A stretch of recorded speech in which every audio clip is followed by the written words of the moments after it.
U.G., I read that when you were 14 years old, you went on some sort of a quest in your life. Can you tell me what it was that you were looking for? I don't want to talk about my past life for the simple reason that what I have come into is totally unrelated and cannot be traced back and fit the events of my life into the framework of cause and effect relationship. That's one of the reasons why I don't want to answer any of those questions. What happened to me when I was 14, what I did not do.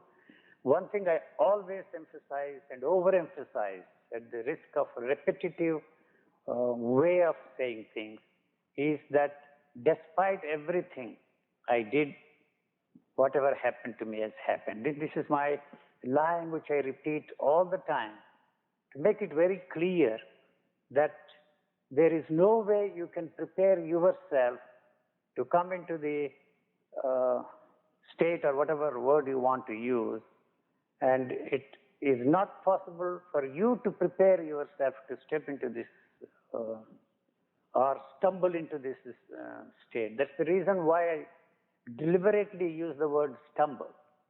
By some strange chance or luck, I use these words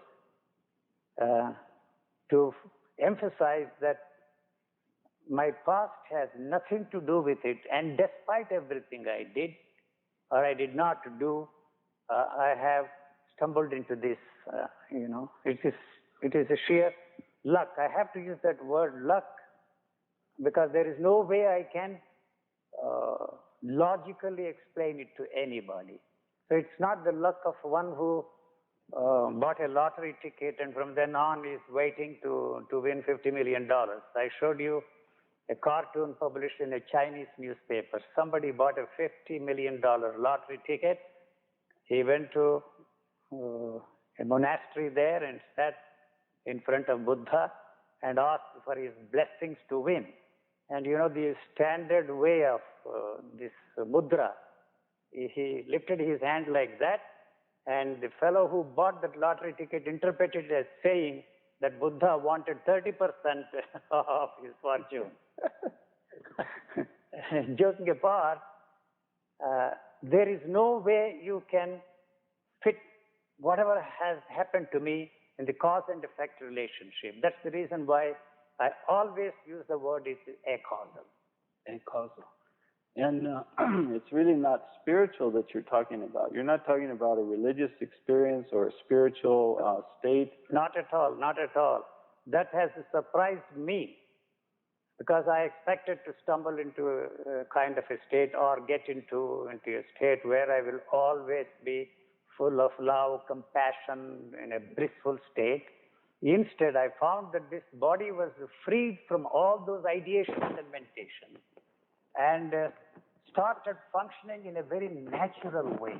That is the reason why I use the word natural state. The word natural state is not a synonymous term for moksha, liberation, freedom, transformation, or whatever you want to call it.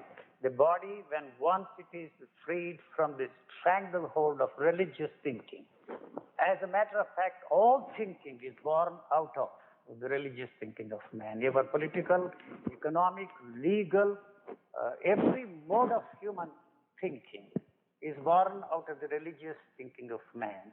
So it is totally unrelated to the way the people who claim to be enlightened describe this state.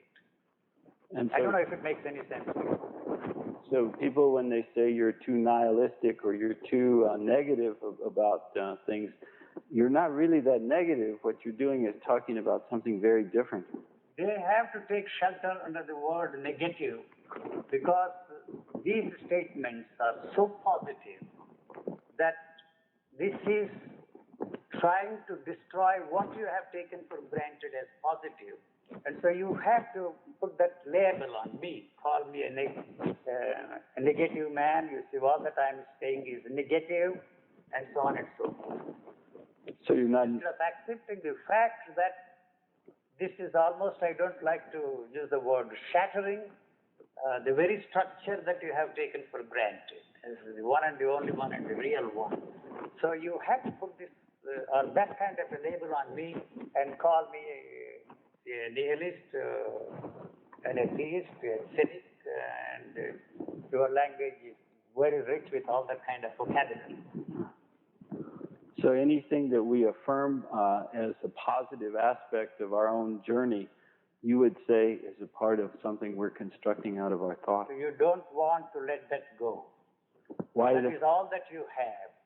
And if that comes to an end, the you as you know yourself, the you as you experience yourself is coming to an end. And what will be there after? That you will never know.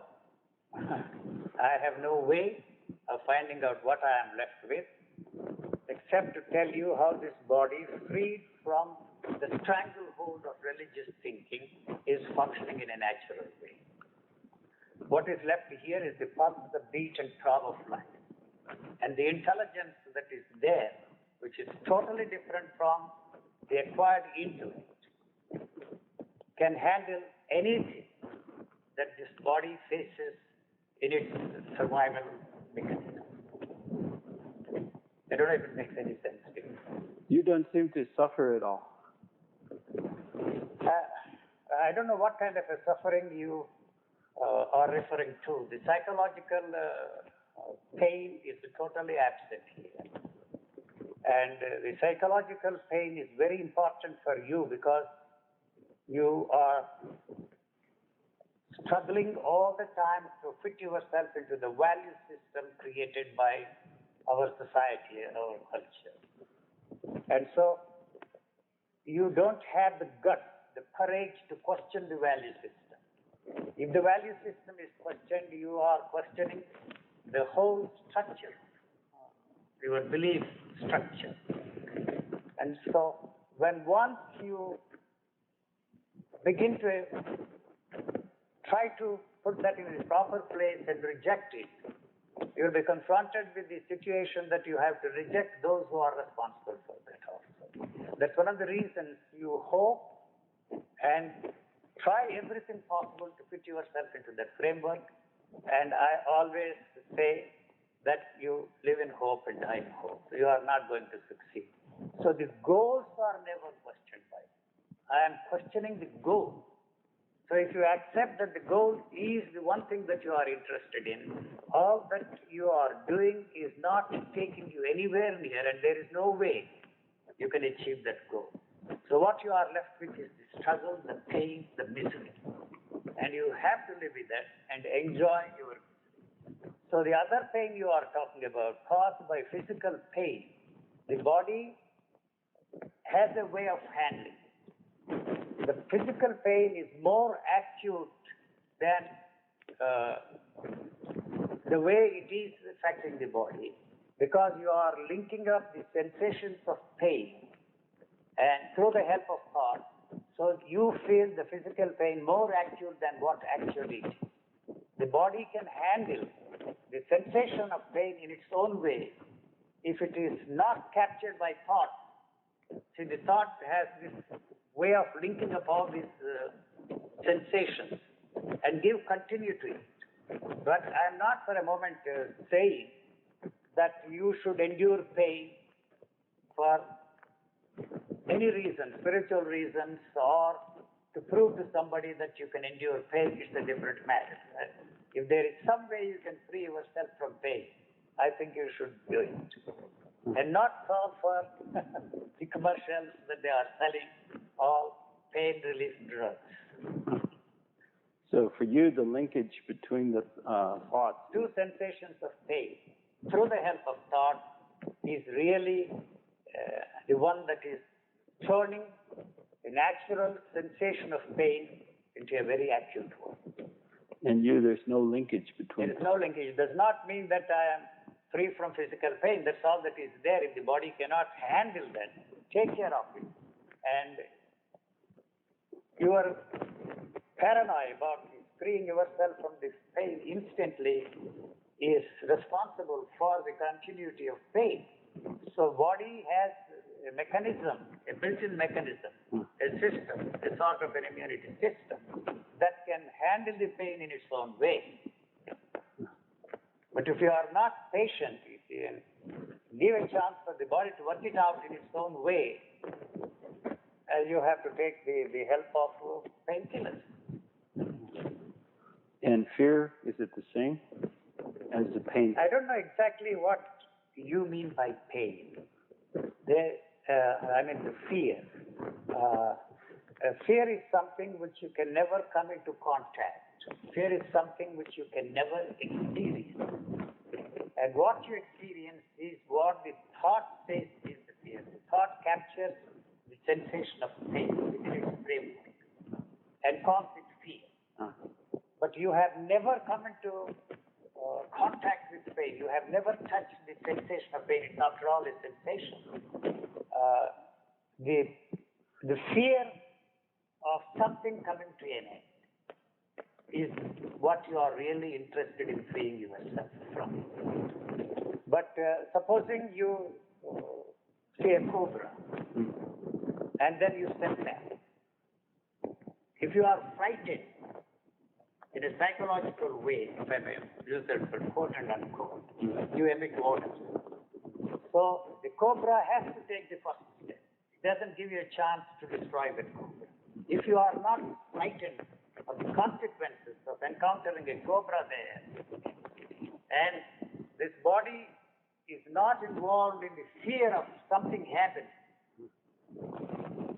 then the odors that the body emits will not be there, and nothing will happen. The cobra will go its own way, and you continue to go in your own way.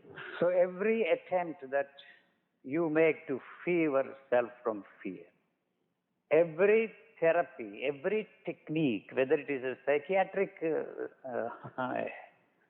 theory or a religious theory to free yourself from fear, is the one that is keeping it there forever.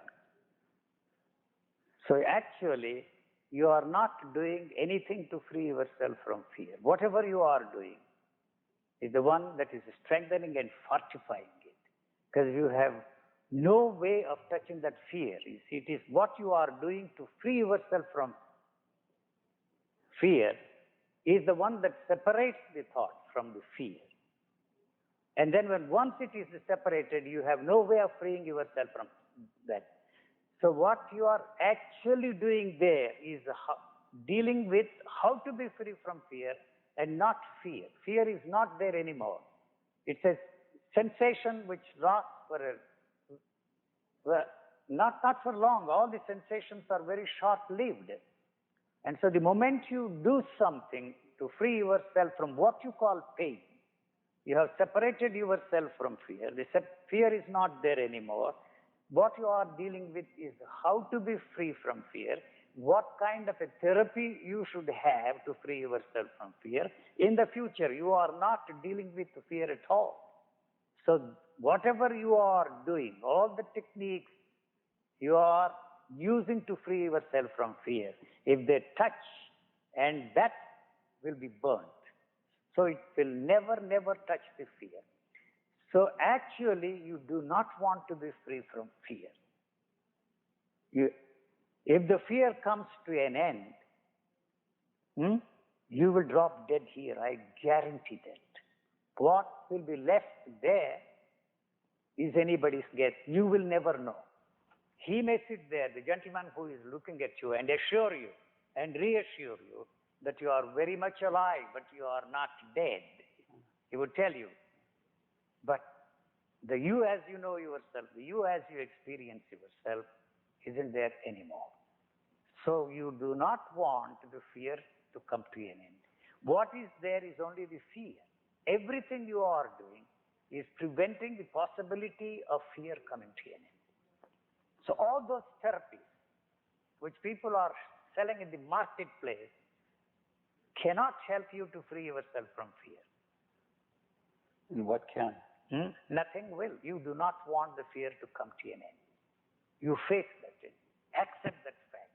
It is not in your interest to see that the fear comes to an end. So what you are actually dealing with is how to be free from fear and not fear. Fear is something living. It's an extraordinary energy that you cannot kill, that you cannot capture, that you cannot contain and give expression to. All sensations are like that. Anger, for example, all the time you are trying to be free from anger. It's an outburst of energy, tremendous energy. The fear that you will hit somebody, destroy somebody, you are attributing that to anger, but that you are not actually dealing with anger. How to be free from anger? What an angry man would do, that's all that you are dealing with, but not with anger. It is something like a high tide in an ocean. The tide can never be separated from the ocean. So if you don't play with that, it will take care of itself. So that applies to all sensations. So all sensations are essentially the same. Integral part of the natural functioning of the body. You cannot separate fear from anger, greed, jealousy, envy. You know? So the desire is one of the most extraordinary things that the body has to deal with. See, you cannot destroy desire. Desire is an integral part of that body. So you are not dealing with the desire there at all. How to be free from desire? Because those jokers have been telling us that you should be free from desires. You are wanting to be free from fear is a desire. You are wanting to get enlightenment is a desire. You are wanting to run away with the most beautiful neighbor's daughter is a desire. Your society in which you are functioning may consider the other one socially unacceptable, but desiring moksha, liberation, freedom, transformation are acceptable desires. The moment you make a distinction between the two, you have created a problem for yourself there. So the desire is something living there. If the desire is not there, you are dead. So in any case, you are dead because you are dealing with not desire which is living, not greed which is living, not anger which is living. These are all extraordinary sensations. They are all the same. The moment you separate yourself, you give a name to that and say it's desire, the other one is anger, and the third one is fear. They are all the same. Exact. Each desire, each sensation may have a different, not the quality, different length of time, intensity, if I may use that word. But that is built in there. But whatever you are doing to free yourself from a particular thing, you are interested in freeing yourself from, that intensity is given by thought. So it is captured by thought. So how can you free yourself from any of the sensations? The body has to respond to the stimuli. That's all it is doing there. And there also, the sensation and the response to the sensation is one unitary movement. They cannot be separated at all. The moment you, through the use of thought, separate the sensation and the response to the sensation, you have created the problem for yourself. This is a conversation, you call it? No. So how do we find ourselves? How is the word which should be eliminated from the English language? Not only from the English language, all the languages that we use to communicate with others. How implies you want to know. Right. You already know a lot. How to be free from desire, how to be free from fear, how to be free from anger. Why do you want to know from me? Huh? How to be free from all those things? If I said this would be the way you can free yourself from fear, you will add one more to the list of things you already have. I really don't know how I freed myself from any of these things. But suddenly it occurred to me that there is nothing there to be free from. And your state or condition, if it happened to another person, yes. if it should happen, yes. what they would be totally different from. Totally different. It will express in a different way. You know, it will be something new. it will be different. Because the background of yours is different from my background. I don't know how I freed myself from my background. There is no way I can tell you how I freed myself from the background. It is not operative anymore. It has lost its power of controlling the functioning of this body to function in its own natural way. That's all. How it happened, I really don't know. And what I am left with can never be captured by the experiencing structure here and pass it on to somebody. If I do that, it will do more harm than good. So no one can imitate you in order to arrive at your state? Not at all, not at all. This is something which my favorite word cannot be produced on an assembly line.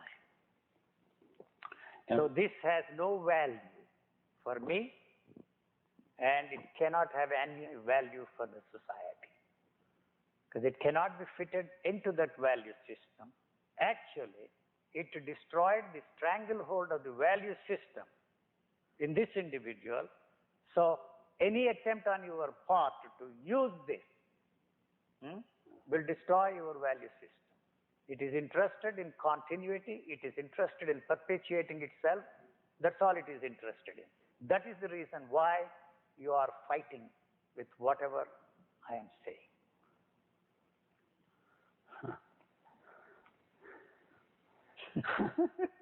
I just laugh.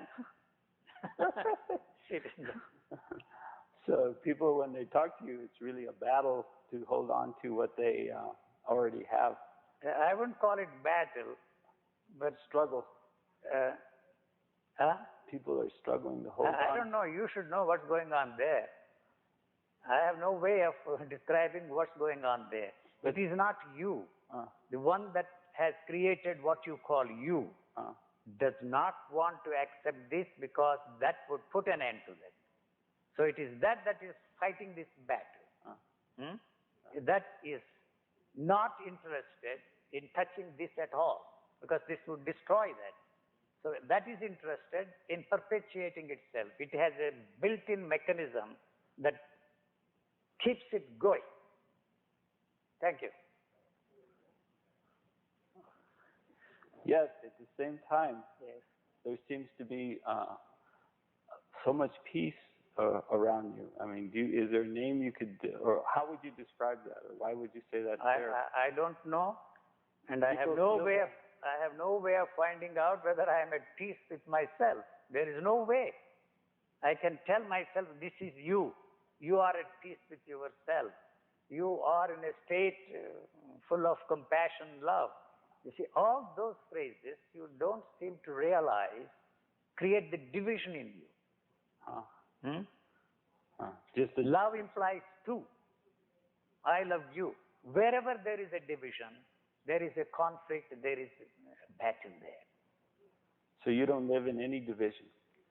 I can't, to put it that way is very misleading. I have no way of telling myself what is the state I am in. This is me. So if I can do that, I will know what you are. So I have no way of knowing anything about myself, so there is no way I can find out whether you are enlightened or not enlightened, whether you are at peace with yourself or not. The fact that you come to me or go to somebody asking him or me how I can be at peace with myself indicates that you are not at peace with yourself.